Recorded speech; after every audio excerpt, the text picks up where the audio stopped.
Hello, and welcome to the ScotLIS video. In this video, we'll be looking at area of ground searching on ScotLIS when the address is not known. We'll be covering how to best search for this type of land and providing some hints and tips to assist when you come across such land. Now, to begin with, I am logged into my ScotLIS homepage. Now, for the context of this video, we're mainly going to be looking at the season register and providing some hints and tips through that way. As when you come across this type of searching, it's most likely not going to be in the land register, so you've not got an address and the area of land is not registered. So just to give you a bit of context around the season register in this type of searching. So the season register, firstly, is not plan-based. So Registers of Scotland suggest you consider a specialist in this area. It can be complicated, time-consuming and expensive. Examination of the deeds in most cases being a requirement. You have to be experienced at the interpretation of not only the search sheet, but the deeds and implications contained therein. So there are two ways to approach searching ScotLIS for areas of land. This is often down to personal preference and information that you have available. So firstly, season indices. So using all the information you have been provided with, search through the indices for the place names that you have available. If you have been provided with potential names, this would be a good starting point. So if I went into the season register and clicked into the search sheets, then as mentioned, if you had names, this would be a good starting point. So you could input the surname and forename and take a search through the indices that way. There's the counties that you need to select first of all. Now there's 34 different registration counties and you need to select one. If you're unsure of the registration county, then all you need to do is click into the land register and input on the measure. So if you click on your map layer, like so, then counties. This brings up the 34 different registration counties. And it's likely that you're going to know the area, roughly where the area of land is. So you can just zoom right in and find out which specific county your land or property belongs to. So you can go back, take that information and input it into the season register, like so. So say it was Inverness. Now, all you need to do, like mentioned, is fill in the forename and surname and click on search. Now, that would take you to the next page, and whatever you inputted, so whatever name you inputted, it would bring back a search and it would show you the indexes. Now, it'd be up to you to search through those indexes. Now, I'm not going to do any examples of that in this video, just because of the personal nature of putting in someone's name in GDPR implications. However, just say that we were, and you can do this for yourself and search in any name that you want and take that away and look through indices. However, when you do this type of search in this way, you'd be looking through the indices to try and find a property name, for example, and trying to find something that was relevant to your area of land. What I would say though is when you think you've found what you're looking for and then you go ahead and purchase the search sheet, you'll incur a fee of £3 plus VAT. And it is unlikely to yield a positive result without the examination of the descriptive deed to confirm the position within that actual search sheet. So there may be a multitude of potential options to choose from looking through the indexes, and this can be prohibitive if there's obviously cost implications to your searching.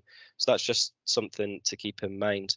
And the indexes kind of work like whatever you put into this search here, it will bring back whatever it thinks is relevant. So there could be several different roads that you wanted to go down, but if there's cost implications as well as time, it may not be the best to go down this kind of search route. The other way that you can search for is by looking at a nearby registered title. So say you knew where your kind of area of land was. If you went into the land register and just say we zoomed right in, and I'll just show you an example of this. If we search right into Lerwick in the north of Scotland. So say you wanted to know the property information for this field, but you didn't have an address. Now what you could do is, firstly, I've clicked on that area and it's come back with location was not found in the land register. It may be in our older season register, which we can search it now. Or if we were to click on the property to the right, this field, then we're getting a nearby registered title. So if I was to select that, then it would show up some property information. Now, it gives me the Saysian search. So if I went ahead and clicked on that Saysian search, then it would take me to this Saysians page and allow me to go ahead and purchase this Saysians. Now, why would you want to do that? Well, you could look at this Saysian title to the area that it forms part of, and if it looks like it may be contained therein from the examination of the information contained in the description from this specific search sheet, then that's great. You can order a copy of the deeds. The deed may or may not contain the land. However, you can often get a clue to the bounding areas and can choose to go further back or try another method. Now, both these processes generally involves following descriptive deeds back and ordering the deeds until a usable clue is found. This is to allow you to make the determination that you have found the root title.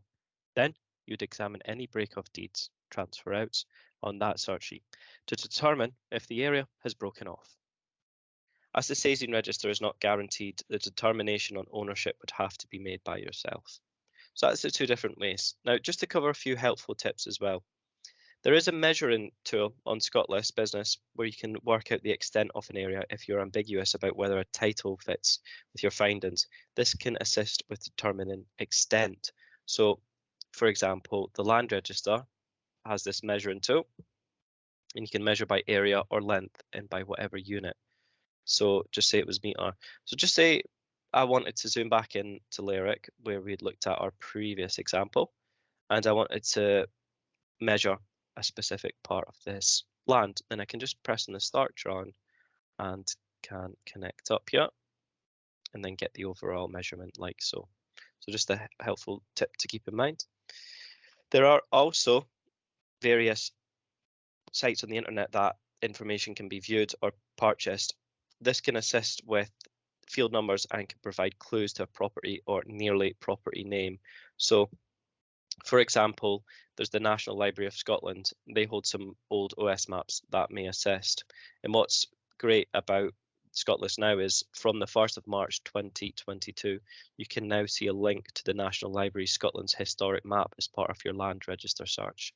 So going back into our land register, you can see the link here. So say you're zoomed into whatever area on the map of Scotland, you can click on this view area on NLS historical maps, and it'll bring you directly to that bit of Scotland on the historical maps on the NLS site. And as mentioned, it can obviously provide clues to a property or nearly property name, which can obviously assist greatly with your search.